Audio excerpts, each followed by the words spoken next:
E dyti, atë kujtohet se edhe nëse s'është kjo amrushi momentalisht, këtu nuk po folë për kohën e tashme. Po, është për folur të ndeshje edhe më herët. Që ka ndodhur paraprakisht më herët, me mundësinë që ka mujt me konaj ato.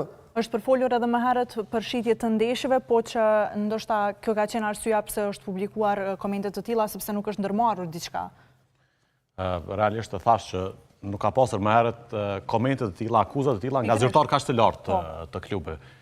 Mirë, të shohim se çfarë do ndodh gjatë javës, sigurisht që federata do të marrë masa, ne do të jemi këtu për të përcjellur, për të monitoruar edhe organet e rende se çfarë do të bëjnë pas këtyre komenteve, pas këtyre akuzave të rënda të zyrtarëve të Ballkanit përkatësisht të Llapit. Ne do të vazhdojmë me temën tjetër, Lorin, që padyshim është shumë më e rëndësishme se sa kjo që po diskutojmë, për nga suksesi që ka pasur kombëtarja e Kosovës tek femrat, që ka bilanc 100% në ndeshjet kualifikuese për kampionatin botror, 4 ndeshje, 4 fitore, besoj regjia do të na shfaq edhe tabelën tani.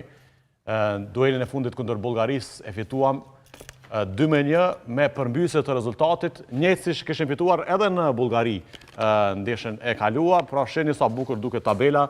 Kosova në vendin e parë mbi Kroacinë. Kosovë, Heloçk. Dhe Bullgaria është në vendin e tretë, pastaj Gibraltari në të katërtin me 0 pikë. Pra Kosova nëse fiton vendin e parë do të shkojë në play-off dhe do të kërkojë promovimin në Ligën B, ndërsa për të kualifikuar në Kupën e Botës përpos nga vendi i parë duhet të fitojë edhe 2 ndeshje tjera gjysmëfinale dhe finale për të siguruar kualifikimin historik në Kupën e Botës. Trajner, duket një rrugë që jemi afër, por besoj edhe larg apo jo? Po mendoj që ky rezultat nuk është produkti shumë njerëzve që janë angazhuar për këto dhe nuk është i momentit, po është një produkt i punës vazhdueshme që është bërë edhe përpara se me ardhur unë aty si trener. Prandaj federata ka bërë gjitha kushtet që ne jemi në nivelin më të lartë profesional në sa i përket organizimit, procesit stërvitor, gjitha akomodimet e këto. Ne na ka mbet ajo ana profesionale dhe mendoj që ky rezultat është produkti aktorëve kryesor, e aktorët kryesor mendoj që janë vajzat më të mira të Kosovës. Po tregosh pak modest më duket, sepse këto vajza e kemi pasur më herët, po menaxhmenti që i ka udhëhequr këto nuk i ka pasur këto rezultate që keni ju. Po një suedisa. Po, edhe me to kam pas rezultate të mira në Ligën C, pastaj në Ligën B nuk kam pas rezultate të mira. Nuk du të flas për atë pjesë, po mendoj që edhe vitin e kaluar kemi performuar shumë mirë, po ju them e poshtë tabelën ne jemi shumë të vetëdijshëm që asgjë s'ka përfunduar. Sikur të ishte fundi, me të vërtetë do të ishte shumë mirë po jemi edhe shumë të vetëdijshëm që neglizhenca ose mos respektimi i dur i kundërshtarit është armiku kryesor i mos suksesit. Prandaj jemi shumë të fokusuar që kemi edhe 2 lojë, asgjë s'është përfunduar. Është finale ndeshja me Kroacinë. Po, mendoj që është një prej, edhe ashtu kemi paraparë si rivalin kryesor për ta kaluar këtë ligë. Prandaj e presim shumë të fokusuar, shumë të mobilizuar, edhe normal që respektojmë maksimalisht, edhe pse në Kroaci kemi arritur në rezultat pozitiv, domethënë kemi arritur më poshtë. Mirë po jemi shumë të vetëdijshëm për forcën e ekipit kroat dhe loja këtu do të jetë lojë e re. Prandaj s'është përfunduar kurrë, mbesim me shpresë që të përfundojmë vendin e parë, të kualifikohemi në Ligë B dhe pastaj kërkojmë edhe kualifikimin për kampionat botror, shumë të vetëdijshëm që është rrugë shumë e vështirë. Goli në minutën 96 në ka gëzuar shumë, besoj që edhe vajzat i ka gëzuar. Por pastaj një reagim i federatës që pati mungesë të gazetarëve, besoj që i ka idhëruar apo jo? A ka pasur një reagim prej vajzave, trajner?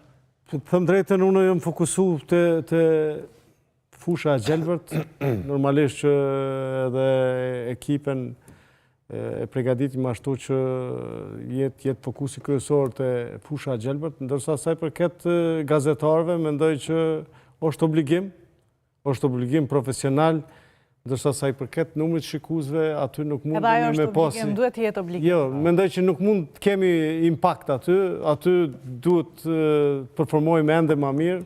Uroj që, sikur sot që po flasim për Superligën, në një kohë jo shumë të largët, ketë edhe emision special për futbollin e femrave ose për ligën e femrave, mirë po është proces, kërkon kohën e dur, po duke përcjellur tash e një vit sa jam te futbolli i femrave, e kam parë që angazhimi shumë i madh është i UEFA-s që edhe futbolli i femrave ti përafrohet sidomos me qasje, me respektim, me qoftë përmes medjave, qoftë edhe me pagesa ose edhe me organizime, ti përafrohet futbollit të meshkujve deri në ato nivele sa po thuhet stop diferencimeve gjinore në futbollin e femrave. Një salim për publikun, kjo ndeshje ka qenë në transmetim të drejt për drejt në Art Motion, po ashtu të gjitha ndeshjet e kaluara të Kosovës në këtë fazë kualifikuese kanë qenë në transmetim dhe janë përcjellur edhe me intervista pas ndeshjes nga kolegu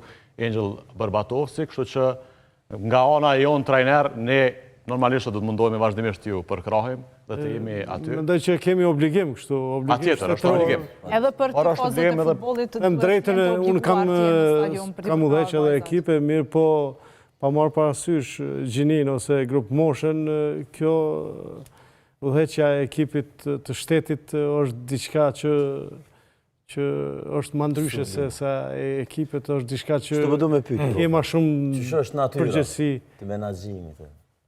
Vitin e parë edhe unë kisha Të burrat o kogja kisha pak vështërsi, ishte edhe qasja, edhe relacione, po tani kemi një mirë kuptim.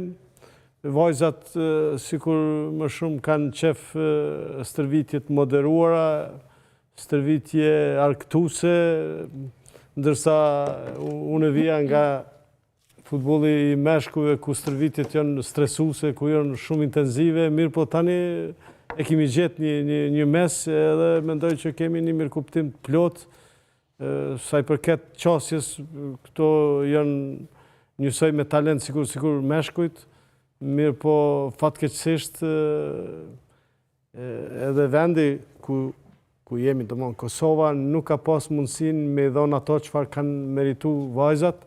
Tani shumica prej tyre kanë angazhime jashtë Kosovës, edhe sikur atje, po më duket që edhe liga është më cilësore edhe po na shërbejnë edhe neve në Kroacinë kemi mposhtur jashtë, njëjtë sikur tek meshkuj që po luaj më mirë jashtë stadiumit Fadil Vokri, a ka presion dhe çfarë janë gjasa që ta mposhtim Kroacinë në Fadil Vokri, edhe barazimi na konvenon apo jo?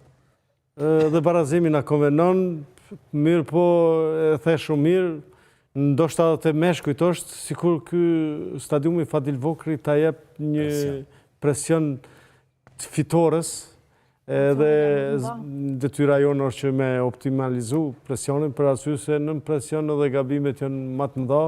Mirë po shpresoj që përgatitemi edhe në aspektin psikologjik që ta tejkalojmë këtë presion edhe të japim ato më të mirat që din vajzat me dhonë edhe në lojnë kundraj Kroacisë këtu në Fadil Vokri. Loriku ka diçka me shtu?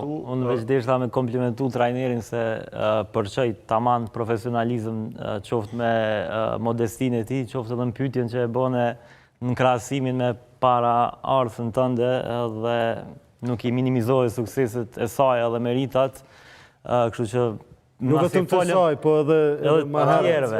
Po edhe na folëm deri tash për mungesë të komunikimit duhur, është trajneri tamam shembull i duhur që duhet me u qas me mediat, për me bëu edhe një ndërlidhje me federatën që ka bërë reagimin, patjetër që duhet mu përcjell ndeshjet e konkurrencës femnave të kombëtaret, por nuk mundemi me boçat paralelizëm me ndeshjet e kombëtarës A të meshkujt. Shkak që edhe në botë. Po, edhe në botë ende nuk është masovizimi qaq i nalt i futbollit femnav, edhe pse vitet e fundit është përmirësu, po të ne është pak utopike me pretendu që ata. Se përshojmë edhe stadiumi është bashkë. Në reagimin e federatës, deri diku patën të drejtë që kërkojnë gazetarë, sepse asnjë nuk. Po, patjetër që duhet. Tek ndesh, tek meshkujt, aty shkojnë shumë gazetarë që shikojnë ndeshjet dhe nuk punojnë. E dim. Por një mesazh tjetër për Federatën e Futbollit të Kosovës është që duhet të akreditoj gazetarët fillimisht, pastaj të kërkoj që ata të jenë në tribuna dhe ka shumë gazetarë që nuk akreditohen nga Federata. Kështu që Pajton vetëm ta replikoj shumë shkurt. Po. Është e vërteta e plotësisht që ende jemi larg, të shtetet tjera kemi kur në Gjermani edhe deri në 40.000 shikues shikojnë lojën e futbollit të femrave. Kampionati evropian i Zvicrës ishte të gjitha biletat e shit, te ne jemi shumë për mbrapa, po them ju gazetarët futbollin e bën një ngjarje të madhe. Prandaj është detyre juaja që edhe futbollin e femrave me bë ngjarje të madhe. Patjetër. Keni të drejtë. Javën e kaluar nuk patëm mundësi sepse patëm intervistën me Muriqin, por menjëherë në të dielën tjetër pasuese ju ftuan edhe pse kanë kaluar disa ditë nga Vitoria kundër. Kështu që po mundohemi t'ja japim hapun. Edhe unë erdha të jem kështu një Faleminderit shumë edhe për i vajzave dhe Ne të falenderojmë shumë. shkurt për mua. Nëse më lejo të shkurt, një prej vendimeve më të mira që i ka bërë Federata është që i ka ofru kuadrët e veta të femnave, trajnere krejt me licenca pro Sania, Albina, Gjuli dhe Suada me licencën A. Krejt të ishë futbolistët që kanë dhënë kontribut madh, kanë luajtur për Shqipërinë, edhe në futbollin e femnave kanë nevojë në provomimin e tij, i ka rikthyer Federata dhe ka ardhur një energji vendore, dhe që kjo për mua është një prej armëve më të forta që e kemi. Kjo është e saktë për arsye. Plus Prof është aty, edhe është një grup i vajzave që punojnë shumë ndryshe anglisht. Kështu që ato kanë lidhje, shumica kanë ish bashkëlojtare, edhe për mendimin tim është një prej arsyeve pse ka ardhur deri te sukses. Mirë. A shkojmë të rezultatet? Po shkojmë tek Superliga e Kosovës. I shojmë. Drita Allapi 3-0, Dugagjini Malisheva 0-1, Ballkani Ferizaj 3-0, Prishtina Gjilani 1-1, Prishtina e Redrenica 2-3. E shojmë edhe tabelen. Dritën e kemi